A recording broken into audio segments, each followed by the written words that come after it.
People, Deluded, I'm back again. Good evening, and I hope you're all well and in good spirits. As you can see, I'm quite tired because I've been at work and Spurs are playing against Brighton. So for me, it's a bit of a madness because getting from Liverpool Street to Seven Sisters or Silver Street is a bit of a madness because all the Spurs fans are on there and just rush hour in general. But it is what it is.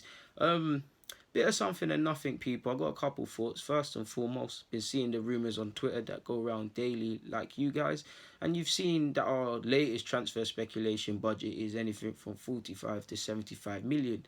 Regardless of Champions League football, I don't know, but that's what I've saw. With that being said, apparently whatever Emery can muster for himself in terms of raising funds from players that are on loan or within his current squad are his. How black and white that actually works, I'm not too sure, people, because it's not as white and black as we sold a player for 15 million, we get exactly 15 million. There's all sorts of installments, different hands in pies. People got to get their money, percentages, agents got to do things, other sophisticated dons in Tom Ford shirts got to dot I's and cross T's, and transfer thingies are very complex, people. They're not as what meets the eye, but long story short, if he can sell players, he can get stuff. And looking at our squad, I did some little madness at work. I was obviously at work, can't really sit down and do them things. But I thought he was really gonna raise funds. Now I can sit here and say the Ozils and these and that, but based on some of the reports that I saw, you saw that allegedly 9 players are fighting for their futures. I don't even think I've written down all 9 people, but the article said Elneny. Obviously, Elneny, for me, we might as well speak about him. He's barely played this season.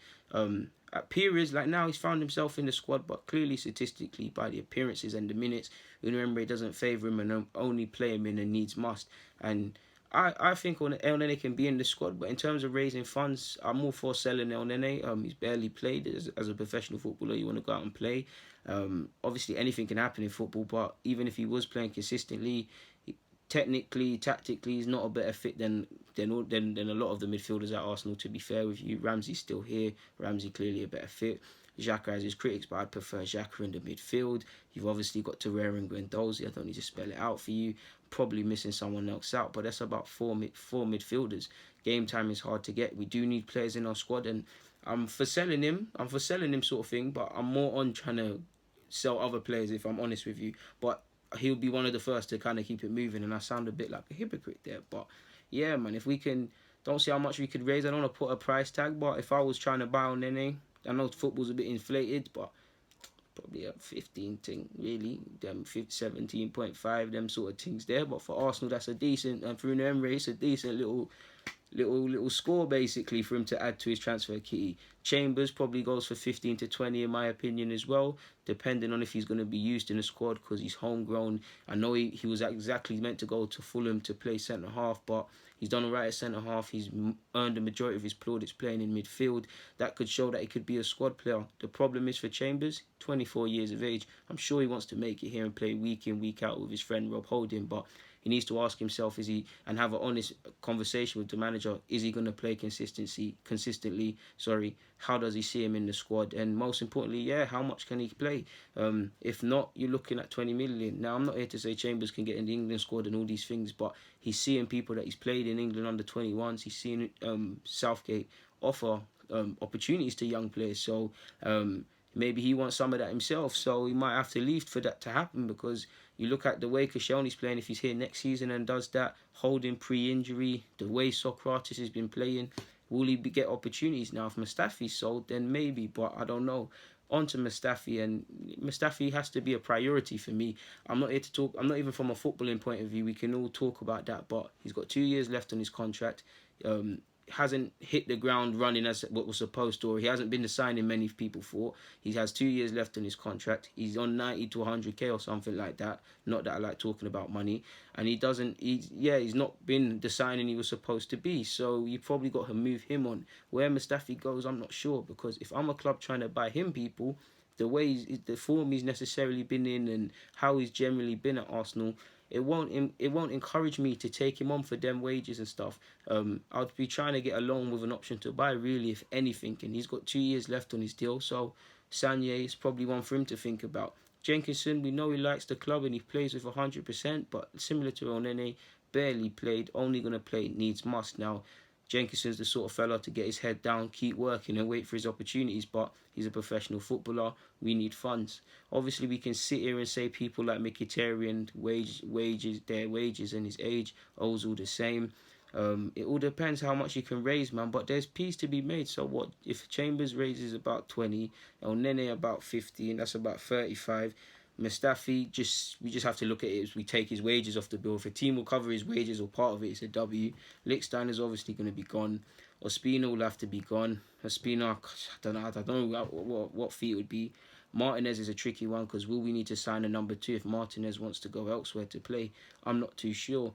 But we can't raise mad funds unless you push out the key players, of course, because they come with a better price tag. But what, man? Let's just say what he can raise about, based on what I've said. My maths is poor, but there's about 40 something, pushing probably 50, excluding Mkhitaryan and them guys. Probably from Chambers 20, 15 for Thingy, on NA 35.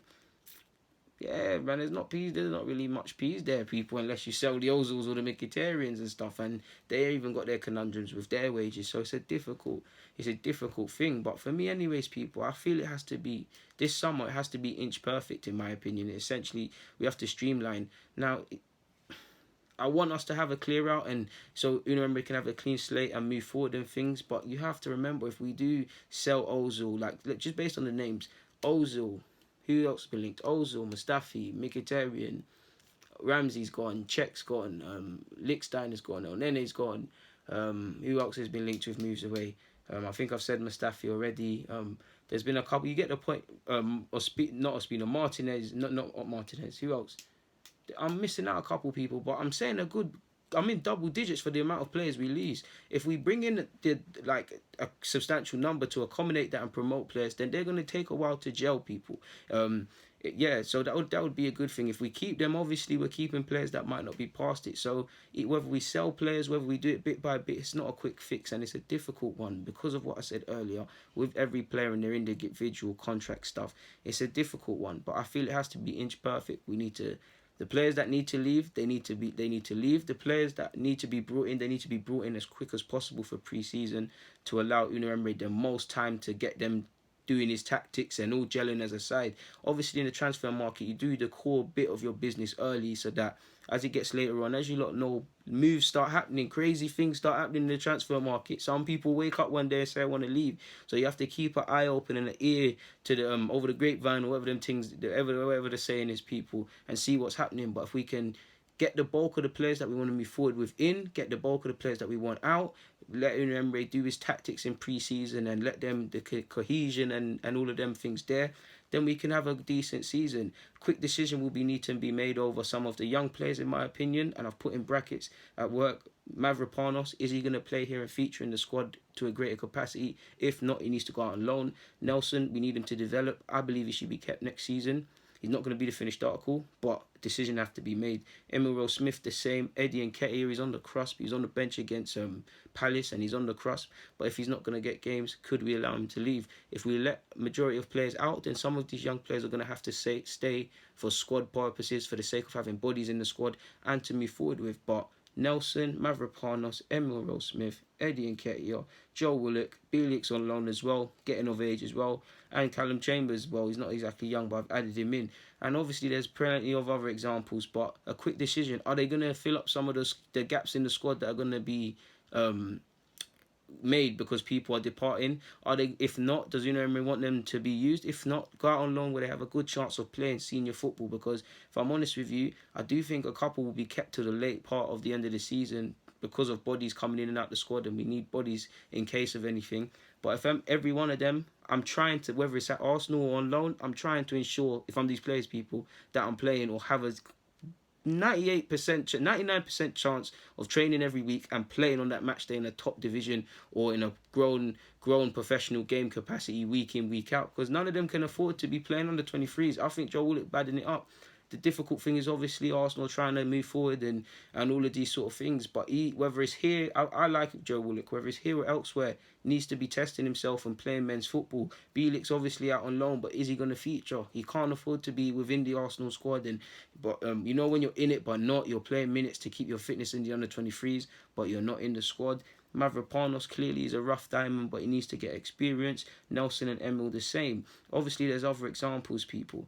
And I'd also, last point, like to say, how quick can... Obviously, if you're bringing players in, moving players out, that's a lot of collaboration to happen with the manager and the staff and Sanye and all of these people. How much of that can you do, or can all of these individuals do, without the apparent technical director that's allegedly we've been linked with? Because he's not in charge of any of these things necessarily indirectly, but he has to oversee it. So how much can you do without that prospective person coming in, really and truly? Because like I said in the previous vid, the majority of summer moves you're going to see now are being discussed already, or have been when teams were playing in the Champions League and things. Renato Sanchez, when Bayern Munich played someone, the chairman or something, I remember reading it, he weren't at the game, he was out there in a restaurant dotting the I's and crossing the T's. So we've probably got some moves dealt with, and we'll only find out years from now. But we've got to do business early, man, to allow Unai Emery, if we're not going to bring in players or whatnot, just the best chance of the players that are within that squad for the 19-20 season, they're good enough to move forward, and they have the most time to understand exactly what Unai Emery wants to do on the ball, off the ball, different formations, where you should be, where your partner should be, learning mistakes, developing, whether you need to get bigger, whether you need to be quicker, whether your positioning isn't good, whether your headering isn't the best, whether your passing, positioning, the best chance to kind of rough out some of these edges. It's not all going to happen in pre-season, but how you start is how you means to go on, man. And Arsenal are going to face a lot more critics next season. That Unai Emery has been given a tough time, in my opinion. But with Arsenal, the media are going to be on our back. Right now, I wouldn't say he can do no wrong, but they're kind of leaving him alone. Anything that happens next season, and I don't care what the media say, but I love my club, and obviously I want to improve upon wherever we finish come May at the end of the season. On that topic, though, I got nothing more to say, people. I'm going to keep it moving. I'd like to take a shower, man. I've been on the underground all day, but... Well, not all day, but you get the point when you go to work. But on that note, though, people, DG, stay blessed. I'm out. Like, comment, subscribe to the thing. You already know I'm out.